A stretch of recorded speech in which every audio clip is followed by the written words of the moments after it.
Bonjour à tous, eh bien c'est Mon Quotidien TV, c'est vendredi soir, je réajustais juste un tout petit peu mon micro pour bien vous accueillir et accueillir notre invitée de la semaine, Stacy Chayoung. Bonjour Stacy. Bonjour. Alors Stacy, on va parler d'elle, mais simplement je voulais vous rappeler le concept de l'émission. Vous voyez qu'on a un peu encore fait évoluer notre studio, on a maintenant de magnifiques vues de Paris derrière nous et j'espère que ce nouveau décor vous plaira.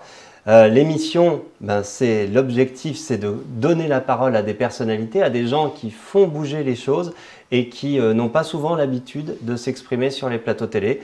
Et donc aujourd'hui, Stacy va nous parler de fleurs. Pourquoi ? Parce que on va parler de tout, hein, de votre histoire, de ce qui vous a amené là, mais surtout de votre entreprise Passiflore, qui est juste voisine en fait du studio dans lequel on est. C'est ça? Oui, tout à fait. Oui, je suis voisine de Griff Production. Donc, Et Passiflore, comme son nom l'indique, c'est un magasin qui commercialise des fleurs. Exact. Dans toutes ses formes. Dans toutes ses formes. Oui. Alors, avant de rentrer dans le détail de cette aventure, Stacy, vous êtes américaine. Oui. Vous avez vécu aux États-Unis jusqu'en 2005, c'est ça? Exactement, oui. Est-ce que vous pouvez nous expliquer un petit peu qu'est-ce que vous faisiez là-bas et qu'est-ce qui vous a motivé à nous rejoindre en France? Oui. Alors, je suis née et grandie aux États-Unis, donc plus précisément en Californie, à San Francisco. Et donc j'ai fait mon parcours académique là-bas. Avant de m'installer en France, j'étais une diététicienne où je travaillais au milieu hospitalier. Et après, bon, j'ai atterri en France en 2005. Je suis tombée amoureuse d'un Français. Et donc, voilà, je me suis installée. Et il vous a emmené dans ses bagages. C'est ça. C'est ça. Oui. Mais c'était pas uniquement par amour pour un Français que vous êtes venu, parce que c'était quelque chose qui vous trottait dans la tête un petit peu depuis longtemps, c'est ça? Oui, c'est ça. J'étais un peu francophile depuis petite, quand j'ai commencé à apprendre la langue française à l'école. Oui, la littérature, la culture, ça m'a toujours attirée. Et oui, effectivement, quand j'étais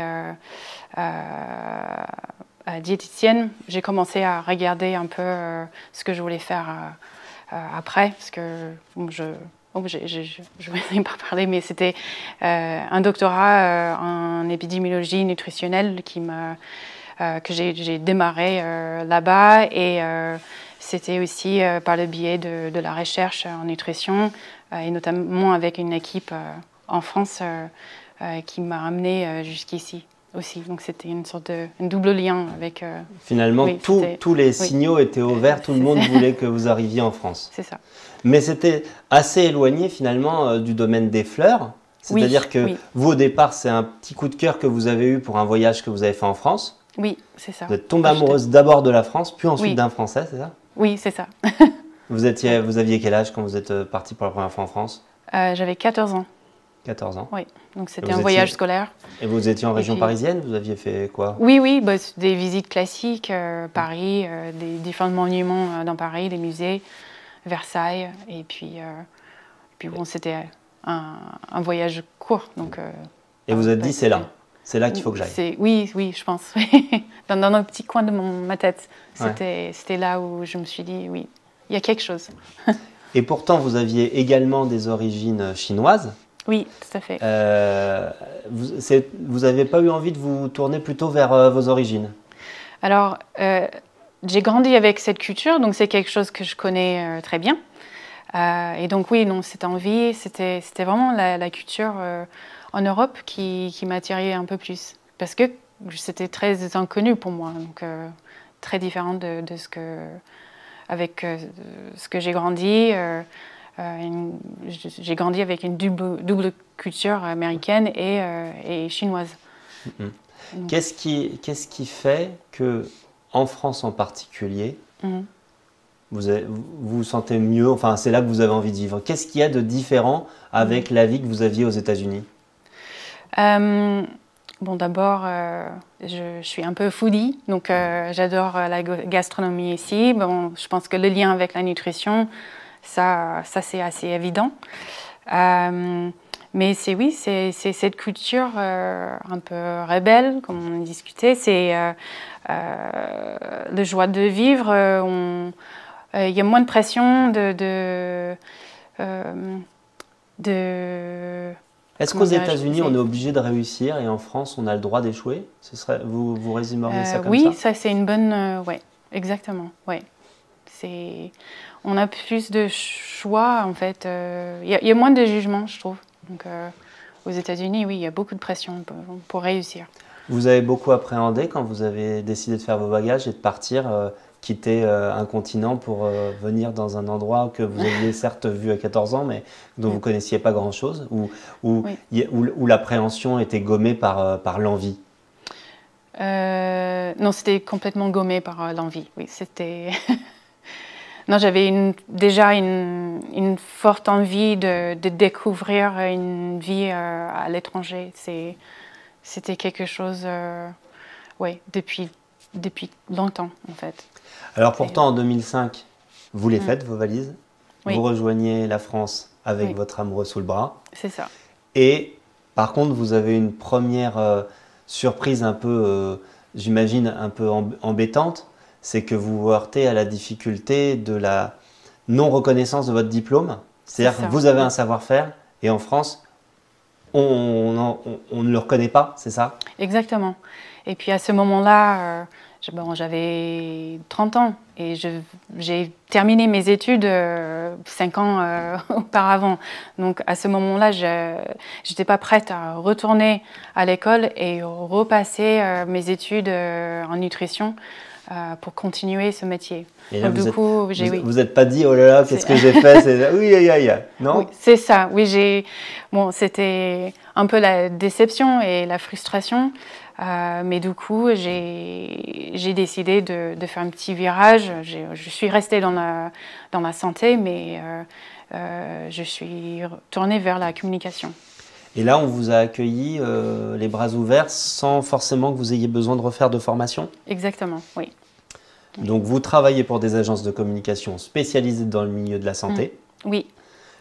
Entre 2005 et jusqu'à quand?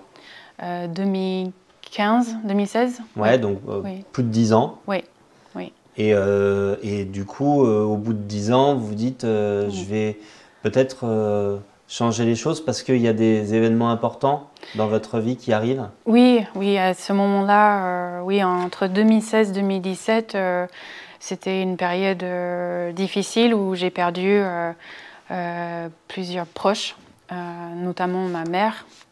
Donc pendant cette période, j'ai dû faire pas mal d'allers-retours. Elle a bataillé un cancer. Et donc, donc vous avez fait beaucoup d'allers-retours entre la France et les États-Unis pour l'accompagner. Oui. Exactement, exactement. Oui. Et là, l'envie, il vous fallait un nouveau départ. Pour faire le deuil, il fallait démarrer autre chose, un nouveau cycle. Exactement, oui. J'avais toujours envie de m'entreprendre. Ouais. J'avais déjà une rêve d'être votre propre chef. Oui, c'est ça. Ouais. Et donc, du coup, oui, c'était les fleurs. C'était quelque chose que j'ai partagé avec ma mère avant qu'elle est partie. Et c'était un moyen pour moi de lui rendre hommage. Et de continuer à avoir un lien avec elle. C'est ça. Oui. Et puis, c'était aussi un moyen pour moi d'explorer cette partie créative que j'avais toujours aussi en moi. Donc, c'est un virage que vous faites en 2015-2016, c'est ça? Oui, environ, oui. Ouais, 2016, 2017. 2017, puis, ouais. Et, puis, et du coup, à partir de ce déclic, de cette envie de faire quelque chose, vous allez travailler sur un projet. C'est ça. Celui qui nous amène aujourd'hui à nous rencontrer. Oui. Et qui verra le jour de façon concrète en 2019, c'est ça? Exactement, oui. Et c'est donc Passiflore. C'est Passiflore, oui. Alors racontez-moi la philosophie de Passiflore. C'est quoi cette idée? On a compris que c'était des fleurs. Oui. Mais pas, vous n'êtes pas le fleuriste traditionnel. C'est ça. En fait, Passiflore, c'est un atelier floral avec un petit espace boutique, bien sûr, mais c'est un lieu de partage d'abord. Je propose des ateliers d'art floral.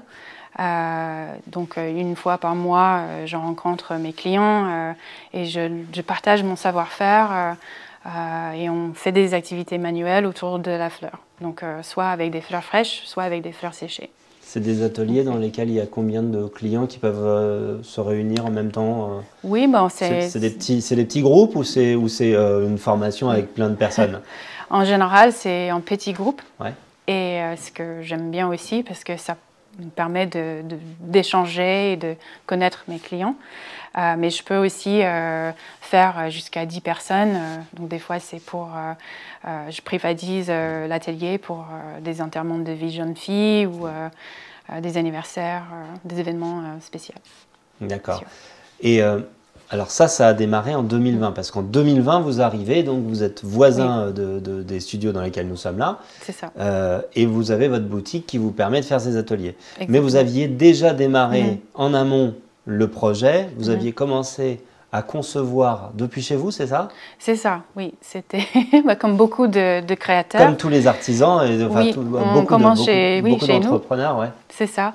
Et donc j'ai créé mon site internet et j'ai vendu mes créations sur internet. Et dès le départ, ça accroche pas mal? Ça accrochait pas mal, oui. Et pour le coup, le Covid, c'est toujours difficile à dire, mais le Covid n'a pas forcément été un frein pour vous, au contraire, notamment la première période de confinement? C'est ça, oui. Il y avait un engouement pour des fleurs séchées. Il y en a toujours. Ouais. C'est assez tendance en ce moment. Mais avec le confinement pendant le Covid en 2020, il y avait une vraie envie de fleurir les intérieurs. On a passé tellement de temps chez soi, le télétravail. Donc il y avait un vrai besoin de ramener la nature à l'intérieur. Donc dès le départ, vous avez une activité qui est très développée par les réseaux sociaux et par Internet. C'est ça votre premier vecteur de communication et votre outil principal pour développer votre entreprise? C'est ça, oui, tout à fait. Donc ça passe par quelles actions, quel type d'actions? On est présente sur les réseaux sociaux, donc Facebook et Instagram. Et puis le site internet, donc on trouve facilement Passiflore. Sur lequel on peut commander en ligne, hein, c'est ça? Exactement, oui. Donc toutes nos créations sont disponibles à commander sur internet, sur notre site internet passi-flore.com. Et oui, on fait de la livraison pour les zones de Val d'Europe, aussi Bussy-Saint-Georges, Lagny-sur-Marne et Montevin. Donc dans notre petite zone Marne-la-Vallée. Sur votre terrain, voilà, c'est dans votre zone géographique. Oui. Et puis vous livrez aussi partout en France, mais plutôt sur des compositions séchées, c'est ça? Exactement, oui. Ouais. Oui. Et du coup, vous avez également des partenariats, je crois, parce que vous ne travaillez pas que pour les particuliers. Travaille aussi dans le monde de l'entreprise. Oui. Vous avez notamment un partenariat avec un traiteur, si j'ai bien compris. Oui, c'est un traiteur Lord de Vin qui gère le club de direction au siège de Crédit Agricole Brie-Picardie, donc qui est juste à côté à Chessy. Et donc chaque semaine, je livre des centres de table et des compositions pour le 5e étage qui a une belle vue de la région. Donc, oui, c'est en cours de développement ce côté entreprise, mais oui, j'ai déjà quelques clients d'hôtels et Crédit Agricole, par exemple. Ok.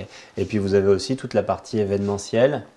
On en parlait pour les enterrements de vie de jeune fille, mais j'imagine que vous accompagnez aussi pour le mariage, pour les cérémonies de vie privée, de la vie privée, mais également pour les événements d'entreprise. Oui, tout à fait. Oui. D'accord. Et donc, du coup, toutes ces activités, j'imagine, vous prennent beaucoup de temps. Oui. Et pour pouvoir continuer de développer l'entreprise, est-ce que vous avez encore suffisamment de temps, vous, pour pouvoir continuer le développement, ou est-ce qu'il va falloir commencer à recruter? Oui, mais c'est l'objectif, oui, d'agrandir l'entreprise et de recruter justement des gens pour m'épauler dans la partie production, mais aussi dans la communication et la gestion de tout ce qui est digital. D'accord. Oui. Bon, les nouveaux projets, les perspectives, c'est donc beaucoup s'orienter dans le digital, continuer de faire des ateliers? C'est ça, oui, bon, on veut toujours rester proche de notre clientèle, mais cette année, oui, on va quand même axer sur le digital pour vraiment donner un coup d'accélération. Multiplier nos présences sur le digital, comme par exemple on est en partenariat avec Choose. Donc Choose, c'est comme une vente privée mais spécialisée dans les créateurs ou dans des marques peut-être moins connues que des grandes marques un peu industrielles. Ça arrive bientôt, il y a une prochaine vente privée qui a lieu le 3 mai, c'est ça? C'est ça, exactement. Donc on va sur l'appli Choose. Choose, oui. C-H-O-O-S-E. Oui. Voilà. Et là, on va pouvoir trouver nos créations Passiflore. Oui, avec une remise, donc à des prix un peu plus intéressants. Et c'est événementiel, donc c'est que pendant la journée du 3 mai? Comment ça marche? Alors, c'est éphémère, donc c'est une vente qui dure une semaine. Ouais. Et puis, oui, on a une obligation d'expédier les commandes en moins de 48 heures. Ah, c'est un challenge aussi, alors.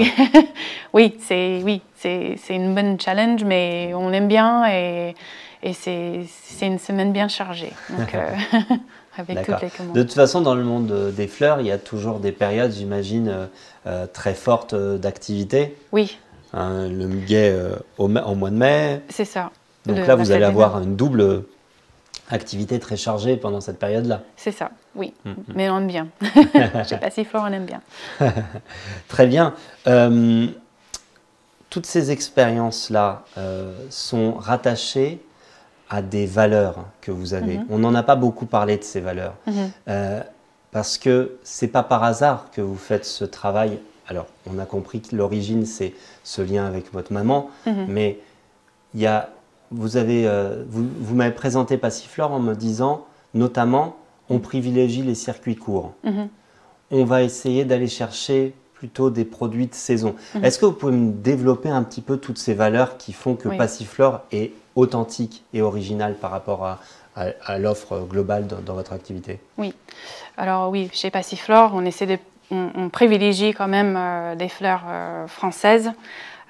Donc entre printemps jusqu'à novembre, on propose 90% des fleurs d'origine française.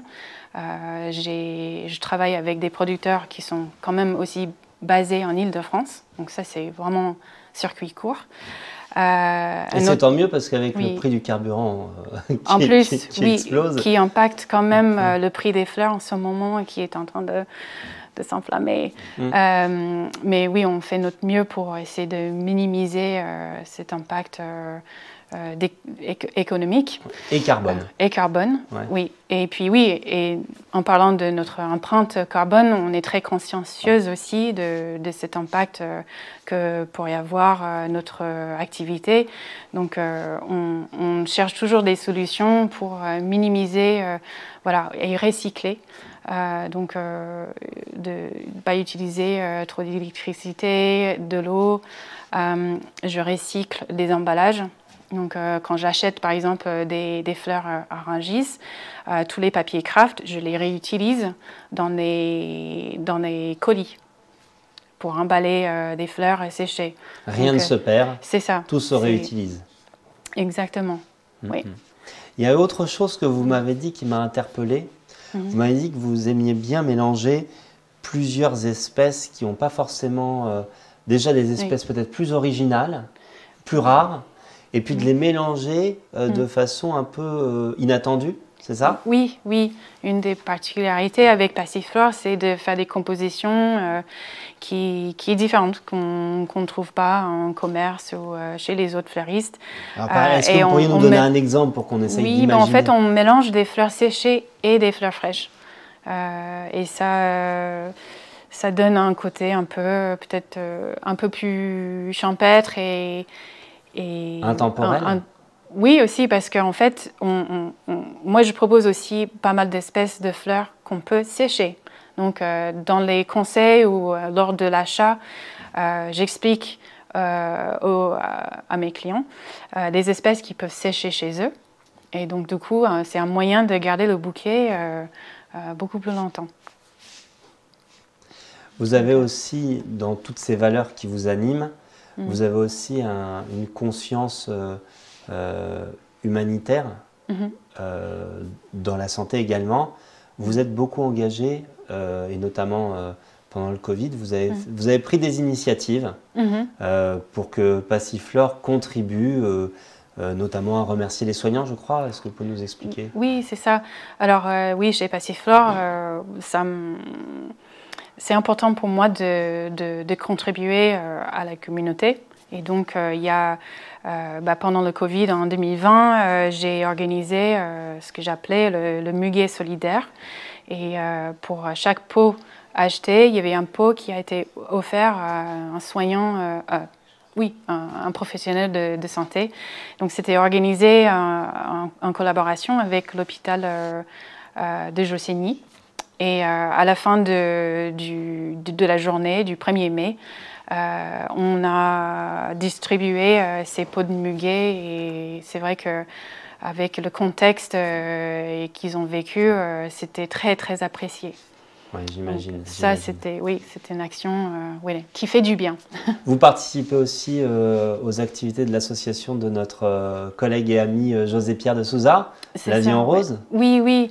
Alors oui, octobre dernier, on a participé à sa journée à Villeneuve-le-Comte. Ouais. Donc on a organisé des ateliers pour des enfants. Donc oui, c'était une journée de sensibilisation avec des activités bien-être et sportives. Et de notre côté, on a, donc c'est pour chaque mini bouquet de fleurs séchées qui a été créé par les enfants ou par les passants. Il y avait un pourcentage qui a été donné remis à l'association. Oui. Bon, écoutez, plein de belles choses. Oui. Alors, longue vie à Passiflore, qui est une jeune entreprise, mais dans le développement. Et on comprend bien la passion qui vous anime et puis les idées aussi que vous avez. Donc, longue vie à cette entreprise et à cette démarche. Merci d'être venu sur l'émission. Voilà, Mon Quotidien TV pour cette semaine, c'est terminé. Je vous rappelle qu'à la réalisation, c'est l'indétrônable, l'indéboulonnable Cyril Bartholomé qui a réalisé l'émission. Une émission produite par Griffe Productions et Atoucam. Je fais un petit coucou également à Patrice Batman qui est en coulisses. Et puis, je vous dis à la semaine prochaine, vendredi 18 h, vous retrouverez un nouvel invité.